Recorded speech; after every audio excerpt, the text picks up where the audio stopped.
அன்பு நெஞ்சங்களுக்கு அன்பான வணக்கங்கள். அதாவது சித்தா மெடிசன் அல்லது ஆயுஷ் சம்மந்தமான மெடிசின்ஸோட ஃப்யூச்சர் growth எப்படி இருக்கும்? இதுக்கு முன்னாடி வீடியோல இந்த ஃப்யூச்சர் ஆஸ்பெக்ட்ஸ்க்காக என்னென்ன மாரி விஷயங்கள் கைகூடுனா இந்த growthன்றது இருக்கும் அப்படின்றத பார்த்துட்டு இருந்தோம். இந்த வீடியோல பார்ட் 2 அதாவது ஃப்யூச்சர் growth எந்தெந்த செக்மெண்ட் எந்தெந்த ஏரியால இருக்கு ஆயுஷ் மெடிசின்ல அப்படின்றத பார்க்க போறோம். Ayurveda, Unani, yoga, Siddha medicine, homeopathic medicine இந்த சிஸ்டம் ஆஃப் மெடிசன் கூடவே சோவர்பா அப்படின்னு சொல்லிட்டு ஒரு புதிய டிபெட்டியன் மெடிசன்ஸும் இதில் இருக்குங்க. ஸோ இந்த இதில் என்னென்ன மாதிரியான key developments and strategic plans இருக்குது அப்படின்ற விஷயத்தை மட்டும் நம்ம பார்க்க போகிறோம். இதில் சொல்லக்கூடிய நான் சம்டைம்ஸ் சித்தான்னு யூஸ் பண்ணுவேன். பட் சொல்லக்கூடியது அனைத்து விஷயங்களும் ஆயுஷ் சிஸ்டம் ஆஃப் மெடிசனுக்கு அனைத்துக்குமே பொருந்தும். பேசிக்கலி நான் ஒரு சித்தா ஃபிசிஷியன் அப்படின்றதுனால அந்த வேர்ட் கொஞ்சம் அதிகமாக வரலாம். பட் காமனாக பார்க்க வேண்டும் அப்படின்ற ஒரு விழிப்புணர்வை இந்த வீடியோ மூலியமாக தெரிவித்துக் கொள்கிறேன். Myself doctor S Merish, independent researcher. உங்களுக்காக இந்த விஷயத்துக்காக நான் உங்களுக்கு இணைஞ்சிருக்கேன். ஸோ முதல்ல நம்ம தெரிந்து கொள்ள வேண்டியது, சார் ஃப்யூச்சர் growth அப்படின்னா எதை பொறுத்து இருக்கும் அப்படின்றது பார்த்தீங்க அப்படின்னா, இன்னைக்குள்ள அந்த growth எப்படி அசஸ் பண்ணுறாங்கன்னா, இன்னைக்குள்ள கரண்ட் சிஸ்டம் ஆஃப் மெடிசன், அதாவது வெஸ்டர்ன் மெடிசன் சிஸ்டம்னு சொல்லக்கூடிய மாடர்ன் ஹெல்த் கேர் சிஸ்டம் எந்த அளவுக்கு growth ஆகிட்டு இருக்கோ, அந்த growthக்கு ஈக்குவலாக நம்ம என்ன பண்ணிட்டு இருக்கோம், நம்மளோட ஆராய்ச்சிகளோ நம்மளுடைய விஷயங்களோ எவிடன்ஸ் பேஸ்டாக இருக்கா, ரெகுலேட்டரி ஸ்ட்ரென்தனிங் அப்படின்னு சொல்லுவோம். அதாவது அங்கே இருக்கக்கூடிய நடைமுறைகளோ அல்லது வழிமுறைகளோ நல்லா ஸ்ட்ராங்காக ஸ்டிஞ்சண்ட்டாக நல்ல ஒரு பாலிசி பிளானோட இருக்கா அப்படின்றத பார்ப்போம். கூடவே நீ செஞ்சிட்டு இருக்கக்கூடிய இந்த பிளான் அப்படின்றது குளோபலி அதை அக்செப்ட் பண்ணிக்கிறாங்களா அப்படின்ற ஒரு விஷயத்தை வச்சு தான் ஃப்யூச்சர் growth அப்படின்றது பிளான் செய்யப்படுதுங்க. ஸோ இதில் முதன்மையாக evidence based research and integration அப்படின்ற விஷயத்தை தான் பார்க்க போகிறோம்.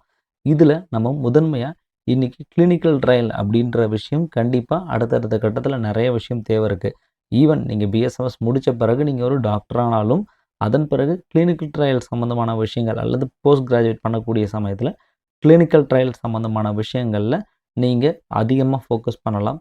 ஃபோக்கஸ் பண்ணுற சமயத்தில் இதெல்லாம் இன்றைக்கி இல்லை, பட் இருக்குது, பார்ஷியலி இருக்குது. இன்னும் நல்லா ஃபுல் ஃப்ளெஜ்டாக பூஸ்டரிங்காக வந்தால் இந்த growth ஏரியான்றது இன்னும் முழுமையாக்கப்படும் அப்படின்ற ஒரு விழிப்புணர்வோடு இந்த வீடியோ உங்களுக்கு ஷேர் பண்ணுறேன். ஸோ இந்த கிளினிக்கல் ட்ரையல் அப்படின்றது பார்த்தீங்கன்னா மாஸ்டர்ஸ் கோர்ஸ் கிளினிக்கல் ட்ரையல்ஸ்க்குன்னு நிறையா இருக்குது. அண்ட் நிறைய ரிசர்ச் ஆர்கனைசேஷன் கூட சேர்ந்து கிளினிக்கல் ட்ரையல்ஸும் கண்டக்ட் பண்ணலாம். ஸோ கிளினிக்கல் ட்ரையல்ஸ் பண்ணும்போது கூடவே அந்த கிளினிக்கல் ட்ரையல்ஸ் என்னென்ன டேட்டாலாம் கிடைக்குது. ஸோ அப்போ ட்ரெடிஷ்னல் அண்ட் இன்டகிரேட்டிவ் மெடிசன், அதாவது சித்த மருத்துவமோ ஆயுர்வேத மருத்துவமோ ஏதாவது ஒரு விஷயத்தை கொடுக்குறப்போ எஃபெக்டிவாக இருக்கா, சேஃப்டியாக இருக்கா அப்படின்றது ஆராய்ச்சி சார்ந்த விஷயங்கள் பண்ண வேண்டிய தேவை அப்படின்றது ரொம்பவே அதிகமாக இருக்குங்க. கூடவே இந்த இதில் இன்றைக்கி இருக்கக்கூடிய ஏஐ உலகத்தில் ஏஐ அண்ட் டிஜிட்டல் டேட்டா அல்லது பிக் டேட்டான்னு சொல்லக்கூடிய விஷயத்த நம்ம எல்லாத்தையுமே நம்ம டிஜிட்டல் ஹெல்த்தை எல்லாத்தையும் மாற்ற வேண்டிய சூழ்நிலை வந்து இருக்குது. ஸோ பழைய விஷயங்கள் நமக்கு அப்படியே இருந்தாலும் அதை அடுத்த கட்டத்துக்கு கொண்டு போகக்கூடிய தளமாக நம்மளுடைய யங்ஸ்டர்ஸ் தான் உருவாக்கணும். கூடவே இன்றைக்குள்ள ஆராய்ச்சியாளர்கள் இன்றைக்குள்ள மருத்துவர்களும் இது சார்ந்த விஷயங்களை முன்னெடுக்கணும் அப்படின்ற விழிப்புணர்வும் நிறையவே மக்கள் அளவில் டாக்டர்ஸோட அளவில் நல்ல பரவலாக இருக்கிறது. கண்டிப்பாக இதனோட growth வந்து காம்ப்ளெக்ஸாக இருந்தாலும் கண்டிப்பாக நல்ல ஒரு growth இருக்குங்க. நேஷ்னல் ரிசர்ச் ஏஜென்சிஸோட அஜெண்டாஸ் எல்லாமே இந்த கிளினிக்கல் ரிசர்ச் கோல்ஸோ அல்லது ஃபண்டிங் சார்ந்த விஷயங்களோ, ஸ்டடீஸை ஃபோக்கஸ் பண்ணுறது, அதே ஃபார்மகாலஜிக்கல் ஸ்டடீஸை ஃபோக்கஸ் பண்ணுறது, அனிமல்ஸில் ஸ்டடீஸை ஃபோக்கஸ் பண்ணுறது, இந்த மாதிரி விஷயங்கள்லாம் போயிட்டுருக்காங்க. அப்போ இந்தந்த இடம்லாம் இன்னும் growth ஆகும்போது உங்களுக்கு போஸ்ட்ஸ் அல்லது ஜாப்ஸ் அப்படின்றது இந்த இடத்துலையும் இன்னும் அதிகமாக இருக்குங்க. ஸோ இப்போவே நிறையா சென்டர்ஸில் ரிசர்ச் ஏஜென்சிஸ் நிறையா போஸ்டிங்ஸை வந்து கொடுத்துட்ருக்குறாங்க.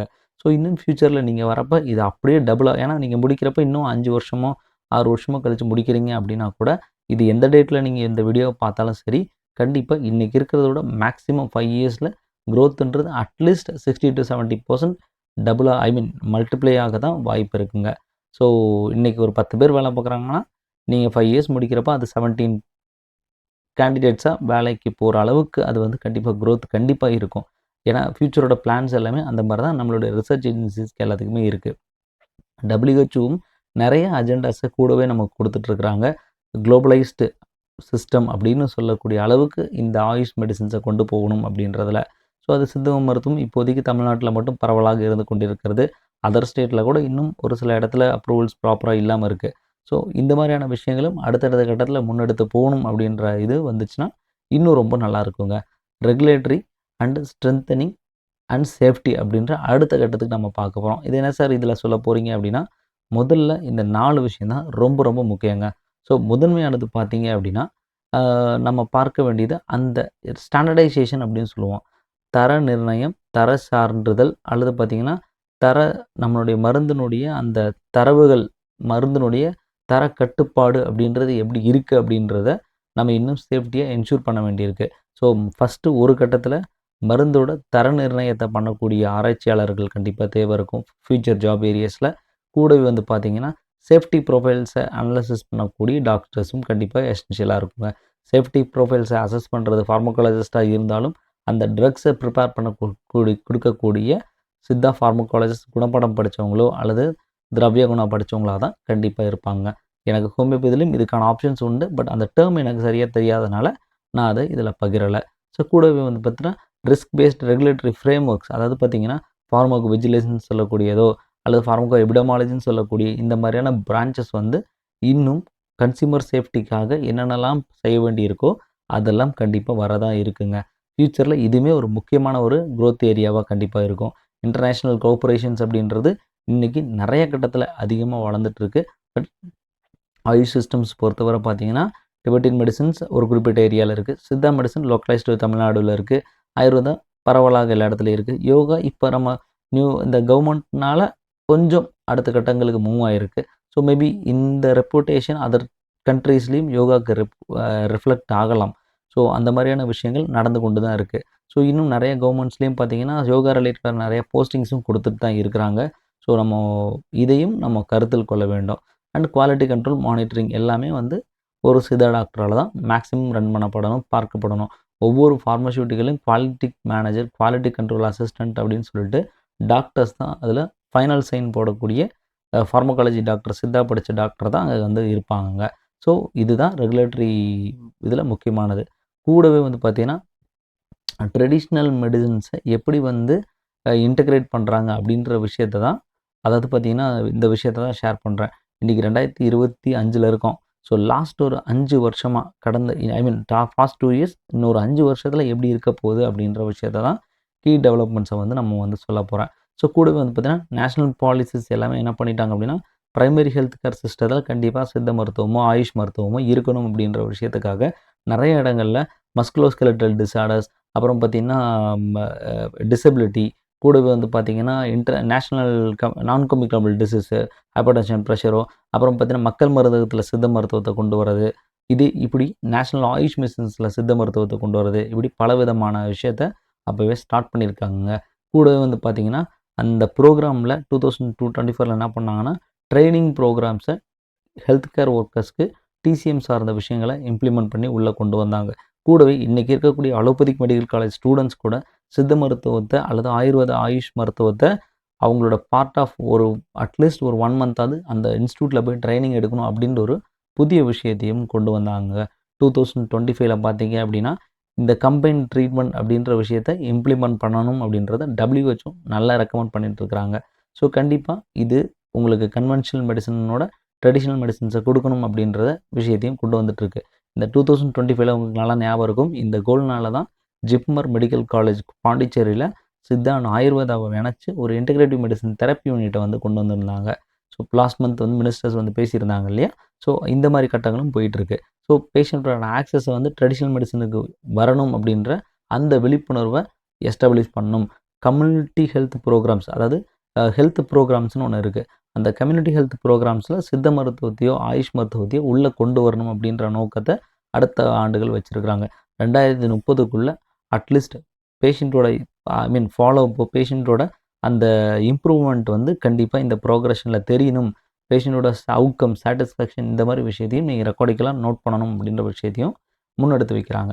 2024 இந்த 10 ஆண்டுகளுக்குள்ளே எப்படியாவது இன்றைக்கி இருக்கக்கூடிய ஹெல்த் யூனிவர்சல் ஹெல்த் கவரேஜில் பார்த்தீங்கன்னா, ட்ரெடிஷ்னல் மெடிசனை ஆயுஷ் சார்ந்த மருத்துவத்தை முழுமையும் நீங்கள் இன்டகிரேட் பண்ணியிருக்கணும். உள்ளே கொண்டு வந்தது ஒரு பேஷண்ட் சென்டர் கேர். இன்றைக்கி போயிட்டு இருக்கிறதுலாம் பேஷண்ட் சென்டர் கேர்னால் ஒன்றும் இல்லைங்க. அதாவது ஒரு ஒரு பேஷண்ட்டுக்கு என்ன வேணும், அவனோட பேஷண்ட்டுக்கு ஓரியன்டாக என்ன மாதிரியான மருத்துவ முறையெல்லாம் இன்டகிரேட் பண்ணி கொடுக்கலாம் அப்படின்ற ஒரு நட்ஷெல் மாதிரி கொண்டு வர போகிறாங்க. இதுதான் இந்த பிளானாக இருக்குது. அப்போது இந்த ஒவ்வொரு கட்டத்திலையும் கண்டிப்பாக நமக்கு வந்து இதுக்கான ஆப்பர்ச்சுனிட்டிஸ் அப்படின்றது கண்டிப்பாக இருக்குங்க. ஸோ இன்னும் நம்மளுடைய விஷயங்கள் என்னதான் நம்ம நியூவர் ஜென்ரேஷன் நியூவர் சார்ந்த விஷயங்கள் மூவ் ஆகிட்டு இருந்தாலும் நம்மளுடைய கல்ச்சர் என்றைக்குமே நம்ம மறந்துடக்கூடாது.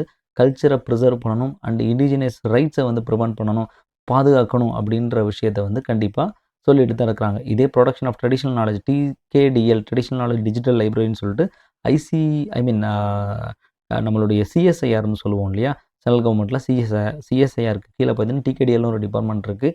இந்த மாதிரியான விஷயங்களை டாக்குமெண்ட் பண்ணிட்டு வராங்க. இன்னும் இது இப்போதைக்கு ரெக்கார்டிக்கலாக கோடட் பேசிஸில் லிட்ரேச்சர்ஸ் வந்து டாக்குமெண்ட் பண்ணுறாங்க. மேபி இது டிஜிட்டலைஸ் ஆகும்போது ஏஐ சார்ந்த விஷயங்கள், பிக் டேட்டா சார்ந்த விஷயங்கள் வரும்போது கண்டிப்பாக அதற்கான ஆப்பர்ச்சுனிட்டி லைப்ரரி டேட்டாபேஸ் சார்ந்த விஷயங்களுக்கு ஆப்பர்ச்சுனிட்டிஸ் வந்து கண்டிப்பாக இருக்குங்க. அப்புறம் இண்டிஜினஸ் ரைட்ஸ், அதாவது இன்றைக்கி உலகம் யூஎன்ஓ அல்லது வந்து பார்த்திங்கன்னா மற்ற எந்த ஆர்கனைசேஷனாக இருந்தாலும் சரி இண்டிவிஜுவல் ட்ரெடிஷ்னல் மெடிசனை ப்ரொமோட் பண்ணணும், அதை வெல்னஸ்க்காக பயன்படுத்தணும் அப்படின்ற விஷயத்தை கொண்டு வராங்க. ஸோ அப்போ அதர் கண்ட்ரிஸோட ஈஸியாக ஃப்யூச்சரில் கொலாபரேட் ஆகிறதுக்கு வாய்ப்பு இருக்குது. ஏன்னா இப்போ என்ன பண்ணுறாங்கன்னா ஒன் ஹெல்த் அப்படின்னு ஒரு கான்செப்ட் வந்து பரவலாக இருந்துகிட்ருக்கு.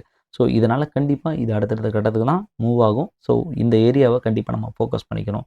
கூடவே வந்து ஒரு விஷயத்தை நீங்கள் கமர்ஷியலைஸ் பண்ண போகிறீங்க அப்படின்னா அது எத்திக்கலாகவும் ஸ்டாண்டர்டாகவும் கமர்ஷியலைஸ் பண்ணோம் அப்படின்னா நமக்கு தேவையான விஷயங்கள் அனைத்துமே கண்டிப்பாக கிடைக்குங்க. ஸோ இன்றைக்கி நிறைய க்ரோத் ஏரியாஸ் ஒரு சிலவங்க சார் எனக்கு ஃபார்ம்ஸ் இருக்குது, நான் வந்து பிளான்ட் சார்ந்த விஷயங்களை வளர்க்கலாமா, இப்போ என்னோடய ஸ்டூடெண்ட் கூட சொல்லியிருந்தேன் சார் எனக்கு வந்து சிவகரந்தை என்னோடய பிளான்ட்டில் தோட்டத்தில் கிட்டத்தட்ட ஃபுல்லாக வளர்ந்துருக்கு சார், நான் அதை எப்படி அடுத்து மார்க்கெட் பண்ணணும், என்ன மாதிரி விஷயங்கள் பண்ணணும்லாம் கேட்டிருந்தாங்க. ஸோ ஒரு சிலவங்க இந்த மாதிரியான தோட்டம் சார்ந்த விஷயங்கள் ஆர்வம் இருக்குது, மெடிசனல் பிளான்ட்ஸ்லாம் இன்ட்ரெஸ்ட் இருக்குது அப்படின்னா இந்த மாதிரியான சஸ்டைனபிள் சோர்சிங் அவுட் சோர்சிங் கூட தாராளமாக நம்ம வந்து பண்ணலாம். ஒவ்வொரு ஃபார்மசூட்டிக்கல் இண்டஸ்ட்ரியோட கனெக்ட் ஆகிட்டு அங்கே என்ன நீட் இருக்கோ அந்த நீடை பூர்த்தி செய்கிறதுக்கு you can be an entrepreneur. இதுவே ஒரு முக்கியமாக ஃபோக்கஸ் பண்ணப்படாத சித்த மருத்துவர்கள் ஃபோக்கஸ் பண்ணப்படாத ஒரு முக்கியமான ஏரியா. கூடவே வந்து பார்த்திங்கன்னா எக்கோ ஃப்ரெண்ட்லி ஃபார்மிங் ப்ராக்டிசஸ் அப்படின்றது கண்டிப்பாக வந்து தாராளமாக பண்ணலாம். ஸோ எக்கனாமிக்கலாக இருக்கணும், ஈக்கலாஜிக்கலுக்கு எந்தவித பாதிக்கும் இல்லாமல் இருக்கணும். ஸோ நல்ல ஆரோக்கியமான விஷயத்தை கொடுக்குறீங்க அப்படின்னா it is an eco friendly.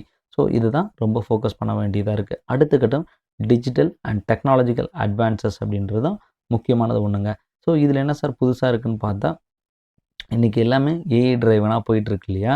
இந்த ஏஐ டிரைவன் அப்படின்ற சமயத்தில் வந்து பார்த்திங்க அப்படின்னா நம்ம செய்ய வேண்டியது ஏஐ அல்லது டிஜிட்டல் ஹெல்த் சம்மந்தமான விஷயங்களுக்கு இன்னும் முக்கியத்துவம், இன்னும் அதனோட டெவலப்மெண்ட்ஸை வந்து நல்லா இன்க்ரீஸ் பண்ணணும். எங்கெல்லாம் ஏஐ சார், ஏன்னா இன்றைக்கி வந்து நம்ம இருந்த இடத்துல மட்டும் இல்லை, எங்கேருந்து எங்கேனாலும் கேசஸ் வந்து பார்க்கலாம் அப்படின்ற நிலைமை வந்துடுச்சு ஆஃப்டர் கோவிடுக்கு பிறகு. So we have to develop, இந்த இதையும் டெவலப் பண்ணணும், டெலிகல் சார்ந்த விஷயங்களை கண்டிப்பாக டெவலப் பண்ணணும். இப்போ இதிலலாம் டெவலப் பண்ணுறப்போ அல்லது இதில் நீங்களே எக்ஸ்பர்டைஸ் ஆகுறீங்க அப்படின்னா உங்களுக்கு நல்ல ஒரு ஃப்யூச்சர் அப்படின்றது க்ரோத் அப்படின்றது கண்டிப்பாக இருக்கும். இதெல்லாம் லீஸ்ட் ஃபோக்கஸ்டாக நம்ம சித்த மருத்துவர்கள் மத்தியில் இருக்குது. கூட வந்து டிஜிட்டல் ஹெல்த் டூல்ஸ் அப்படின்றது, அதாவது உன்னோட கிளினிக்கு அல்லது உன்னோட கிளினிக்கல் டயக்னோசிஸ்க்கு உன்னோட விஷயத்துக்கு என்ன தேவையோ அது மாதிரியான டெய்லர்டு ஹெல்த் டூல்ஸ் அப்படின்றது இல்லைங்க. இப்போ எக்ஸாம்பிள் பார்த்தீங்கன்னா இப்போது ஜென்ரலாக வெஸ்டர்ன் மெடிசனில் பார்த்தீங்கன்னா ஒரு கன்சல்டேஷன் ஆப் அப்படின்னு பார்த்தீங்கன்னா அவங்களுக்கு ஏற்ற மாதிரி ஒவ்வொரு ஹாஸ்பிட்டல்ஸும் ஒவ்வொரு குரூப் ஆஃப் பீப்புள்ஸும் புது புது ஆப்ஸ் வந்து கொண்டு வருவாங்க. பட் இந்த மாதிரியான ஆயுஷ் சம்மந்தமான மெடிசன்ஸ்க்கெலாம் பார்த்தீங்கன்னா டிஜிட்டல் ஹெல்த் டூல்ஸ் அப்படின்றது ஒன்று ப்ராப்பராக இல்லை. அப்படி இருந்தாலும் அது ஓப்பன் சோர்ஸாக இல்லை. ஓப்பன் சோர்ஸாக இருக்குது அப்படின்னா என்னென்னா அதாவது கவர்மெண்ட்டோ அல்லது பே பண்ணி யூஸ் பண்ணக்கூடிய விஷயங்களாக தான் இருக்குது. இன்னும் எல்லா மருத்துவர்களும் யூஸ் பண்ணக்கூடிய அந்த கட்டமைப்பு இன்னும் வரவில்லை. கூடவே வந்து பார்த்திங்கன்னா ஹெல்த் ரெக்கார்டு அப்படின்றது ரொம்ப ரொம்ப முக்கியம். இன்றைக்கி வந்து எல்லாமே வந்து ஹெல்த் ரெக்கார்ட் சம்மந்தமான எந்த விழிப்புணர்வும் சித்த மருத்துவமோ ஆயுஷ் மருத்துவம் சார்ந்த விஷயங்களுக்கு நண்பர்களுக்கு இல்லவே இல்லை. ஸோ ஹெல்த் ரெக்கார்டு அப்படின்றது it is a kind of a document. அந்த டாக்குமெண்ட்ன்றது ரொம்ப ப்ரீஷியஸான ஒன்று. அந்த டாக்குமெண்ட்டை பிக் டேட்டா மூலியமாக அல்லது ஏஐ டிரைவன் மூலியமாகவோ டிஜிட்டல் மூலியமாகவோ நம்ம அடுத்த கட்டத்துக்கு ரெக்கார்டிக்கல் பண்ண வேண்டும். கூடவே வந்து பார்த்திங்கன்னா கோடிங் சம்மந்தமான விஷயங்களுக்கு நமக்கு ஃப்யூச்சர் அப்படின்றது ஹெவியாக இருக்குது. ஸோ ஃப்யூச்சர் க்ரோத் எல்லாமே இதை நோக்கி தான் இருக்கும். இதை நீங்கள் 5 வருஷம் கழிச்சு முடிச்சு வரும்போது இதில் ஃபுல் ஃப்ளெஜ்டாக இருக்கிறீங்க, இந்த மாதிரி சொன்ன விஷயங்கள் உங்களுக்கு என்ன பிடிச்சிருக்குதோ அதில் ஃபுல் ஃப்ளெஜ்டாக இருக்கிறீங்கன்னா ஆப்பர்ச்சுனிட்டி அப்படின்றது கண்டிப்பாக உங்களுக்கு தட்டி தூக்கிட்டு போயிட்டே இருக்கலாம். கூடவே வந்து பார்த்திங்கன்னா எக்கனாமிக்கலாக வந்து பார்த்திங்கன்னா ஒவ்வொரு லோக்கல் எக்கனாமிக்ஸ்க்கும் சம்மந்தப்பட்டு அதுக்கு சார்ந்த மாதிரியே நம்மளுடைய க்ரோத்தை வந்து வளர்த்துக்கணுங்க. ஒவ்வொருத்தவங்களும் கூட வந்து பார்த்திங்கன்னா நம்மள்கிட்ட என்ன இருக்கோ அதை வச்சு நம்மளால் என்ன ப்ராக்டிஸ் பண்ண முடியும், என்ன சித்த மருத்துவம் சார்ந்த விஷயங்களை செய்ய முடியும் அப்படின்ற கட்டத்தை நம்ம வந்து முழுமையாக யோசிக்க வேண்டும். கூட வந்து டாக்டர்ஸ்க்கு அந்த ப்ரொஃபஷனலிசம், கூட வந்து பார்த்திங்கன்னா எத்திக்ஸ் சார்ந்த விஷயங்கள் கட்டாயம் நம்ம என்றைக்குமே மறந்துடவே கூடாது. எத்திக்ஸ் இல்லை அப்படின்னா கம்ப்ளீட்டாக நம்மளால் எதையுமே சொல்ல முடியாதுங்க. ஸோ ஃபினான்ஷியல் மேனேஜ்மெண்ட் அப்படின்றது கண்டிப்பாக நம்மளுடைய சித்த மருத்துவர்கள் மத்தியில் இருக்கக்கூடிய, ஆயுஷ் மருத்துவர்கள் மத்தியில் இருக்கக்கூடிய ஒன்று. ஸோ இதையும் கண்டிப்பாக ஃபோக்கஸ் பண்ணுங்கள். ஸோ ப்ரொஃபஷ்னலாக நம்மளால் என்ன செய்ய அப்படின்றது, நம்ம க்ரோத்தை எப்படி கொண்டு போட முடியும், நெசசரியான ஸ்கில்ஸை படிக்கிற காலத்திலே வளர்த்துக்கொள்வது, குவாலிட்டியான சர்வீஸை ப்ரொவைட் பண்ணுறது எப்படி அப்படின்ற இந்த மாதிரியான விஷயங்களை கட்டாயம் நீங்கள் படிக்கிற காலத்திலே கற்றுக்கிட்டீங்க அப்படின்னா லைஃப் இஸ் யுவர்ஸ். ஸோ இதை தான் கூட வந்து பார்த்தீங்கன்னா கிராஸ் செக்டர் கொலாபரேஷன். சார் என்னோடய ஃப்ரெண்ட் வந்து டென்டிஸ்ட்டு, அல்லது என்னோடய ஃப்ரெண்ட் வந்து பார்த்தீங்கன்னா ஒரு வெஸ்டர்ன் மெடிசன் டாக்டராக இருக்காரு, இல்லை என்னோடய ஃப்ரெண்டு ஒரு ஆயுர்வேத டாக்டர், நான் ஒரு சித்தா டாக்டராக இருக்கிறேன். Why can be cross collaborate? So ஒரு இன்டகிரேஷன் அந்த இடத்துல ஏன் உருவாக்கக்கூடாது அப்படின்ற ஃப்யூச்சர் அப்படின்றது கண்டிப்பாக வரும். ஏன்னா ஒன் ஹெல்த் அப்படின்ற ஒரு கான்செப்டுக்குள்ளே தான் நம்மளுடைய இந்தியா அப்படின்றது போயிட்டுருக்கு. ஒன் ஹெல்த் ஆகட்டும், one health one year, one health one yoga, இந்த மாதிரி தான் போயிட்டுருக்கு. ஸோ இப்படி எல்லாமே ஒரு கனெக்டிவிட்டியில் கொண்டு வரணும் அப்படின்றது தான் இந்த G20 மற்ற எல்லா நம்ம கவர்மெண்ட் செக்டார் ஆர்கனைசேஷன் பண்ணக்கூடிய விஷயங்கள் எல்லாமே இதை நோக்கி தான் போயிட்டுருக்கு. ஸோ நம்ம பாலிசி ஃப்ரேம் ஒர்க்ஸும் இதை நோக்கி தான் இருக்குது. ஸோ என்னெல்லாம் எங்கெல்லாம் இன்டகிரேட் பண்ண முடியுமோ அங்கெல்லாம் மேக்ஸிமம் இன்டகிரேட் பண்ணக்கூடிய விஷயத்தை வந்து பார்க்கணும். ஸோ ஃபைனலாக ஃப்யூச்சர் க்ரோத் அப்படின்றது ஆயுஷ் சிஸ்டம் ஆஃப் மெடிசனில் 2034 எதிர்பார்க்கக்கூடிய ஒரு மேஜரான 3 விஷயத்தை மட்டும் சொல்கிறேன். இன்னும் 10 வருஷத்தில். ஏன்னா நீங்கள் முடிச்சு வரும்போது அட்லீஸ்ட் எம்டிலாம் முடிச்சு வரும்போது 8 to 9 இயர்ஸ் ஆகிடும். ஸோ சிக்னிஃபிகண்ட்டாக சயின்டிஃபிக் வேலிடேஷனை க்ரியேட் பண்ணணும், ரெகுலேட்டரி ஓவர் சைட்ஸை இன்னும் டெவலப் பண்ணணும். அப்போ அந்த இடத்துல டெவலப் பண்ணணும், கொண்டு வரணும் அப்படின்னா அந்த இடத்துல உங்களுக்கு வேக்கன்சி அல்லது ஃப்யூச்சர் க்ரோத் அப்படின்றது கண்டிப்பாக இருக்குங்க. கூட வந்து 34க்குள்ளே பார்த்தீங்கன்னா டிஜிட்டல் டெக்னாலஜி எல்லாத்தையும் மேக்ஸிமம் டிஜிட்டலைஸ் ஆன விஷயத்தை கொண்டு வரணும். கூடவே ரெக்கார்டிக்கலாக இருக்கணும் அப்படின்ற விஷயத்தையும், ஒரு ட்ரெடிஷ்னல் மெடிசன் அப்படின்னா அது ஒரு இம்பேக்டை க்ரியேட் பண்ணணும். அதாவது எக்கனாமிக்கலாக ஒரு முக்கியமான, அதாவது பார்த்தீங்கன்னா சொல்லுவாங்கள்ல, இந்த அதாவது ஃபார் எக்ஸாம்பிள் நான் சொல்கிறேனே, இப்போ டாட்டா கம்பெனி இருக்குது. டாட்டா கம்பெனி வந்து பார்த்திங்கன்னா நம்மளோட ஜிடிபி இருக்குது இல்லையா, நம்ம ஜிடிபியில் குளோபல் ஐ மீன் இந்தியாவோட முழுமையான எக்கனாமிக்கல் க்ரோத்தில் ஒரு குறிப்பிட்ட பர்சன்ட் அவங்க வந்து வச்சுருக்கிறாங்க. அவங்களோட கம்பெனி ஏதாவது ஃபாலோ ஆகுதுன்னா இந்தியாவில் ஒரு குறிப்பிட்ட பர்சன் வந்து ஃபாலோ ஆகுற மாதிரி. ஸோ அந்த மாதிரியான ஒரு முக்கியத்துவம் வாய்ந்த ஒரு துறையாக ஆயுஷ் சார்ந்த விஷயங்கள், மருத்துவ முறைகள் வந்து வரணுங்க. ஸோ எக்கனாமிக்கலாகவும் அதர் மெடிக்கல் டூரிசம் இருக்குது, அங்கேருந்து இங்கே வருவாங்க. அப்படி ஒவ்வொரு விஷயமும் க்ரோத்துன்றது இந்த மாதிரியான விஷயங்கள் டெவலப் ஆகுது அப்படின்னா அந்த டெவலப் ஆகிற விஷயம் சஸ்டெயினபிளாக இருக்கணும். இன்றைக்கி டெவலப் ஆகிட்டு அப்படி விடுற மாதிரி இருக்காது. ஃப்யூச்சர் அப்படி அடுத்தடுத்த கட்டங்களும் அடுத்தடுத்த வருஷமும் அடுத்தடுத்த க்ரோத் அப்படின்றது இருந்துக்கிட்டே இருக்கணும் அப்படின்றது தான் இவங்களோட க்ளோல். ஸோ கண்டிப்பாக ஃப்யூச்சர் அப்படின்றது இந்த மாதிரி தான் இருக்குது. ஸோ கட்டாயம் இதுபடி உங்களோட ஒரு வேலை ஜாயின் பண்ணிங்க, அல்லது ஜாயின் பண்ணிவிட்டு ஃபஸ்ட் இயர் படிச்சுட்டு இருக்கிறவங்களாகட்டும், ஃபைனல் இயர் படிச்சுட்டு இருக்கிறவங்களாகட்டும், இந்த மாதிரியான ஸ்கில்ஸை அடிஷ்னலாக கொண்டு வர பார்த்தீங்க அப்படின்னா டெஃபினெட்லி லைஃப் இஸ் யுவர்ஸ் அப்படின்றத கண்டிப்பாக என்னால் உறுதியாகவும் ஆணித்தரமாகவும் சொல்ல முடியும். இன்கேஸ் அப்படி ஏதாவது உங்களுக்கு அச்சீவ் பண்ணியிருக்கீங்க அப்படின்னா கமெண்ட்டில் ஷேர் பண்ணுங்கள். அண்டு உங்களுக்கு வேறு டவுட்ஸ் இருக்குது அப்படின்னா கண்டிப்பாக கமெண்ட்டில் ஷேர் பண்ண மறந்துட வேண்டாம் அப்படின்ற விழிப்புணர்வையும் இந்த வீடியோ மூலிமா நான் தெரிவித்துக் கொள்கிறேன். ஸோ அதனால் keep on following, keep on subscribing us. கண்டிப்பாக உங்களுடைய நண்பர்களுக்கும் ஷேர் பண்ணுங்கள். ஆயுஷ் சிஸ்டம் ஆஃப் மெடிசனோட ஃபியூச்சர் எப்படி இருக்கும் அப்படின்றத உங்கள் நண்பர்களுக்கும் ஷேர் பண்ணுங்கள். பிடிச்சிருந்தால் சப்ஸ்கிரைப் பண்ணிக்கங்க. கோர்ஸ் சார்ந்த விஷயங்களுக்கு ஜாயின் பண்ணுறீங்க அப்படின்னா கண்டிப்பாக ஜாயின் பண்ணிட்டேன் சார் அப்படின்னு கமெண்ட்லேயும் கொடுங்க. இல்லை எங்களோட மெசேஜஸில் கொடுத்தாலும் ஓகே. இன்ஸ்டாகிராமில் ஃபாலோ பண்ணிக்கங்க. வேறு ஏதாவது அடுத்தடுத்த கட்ட விஷயங்களில் நல்ல ஒரு இன்ஃபர்மேஷனோட சந்திப்போம். நன்றி, வணக்கம்.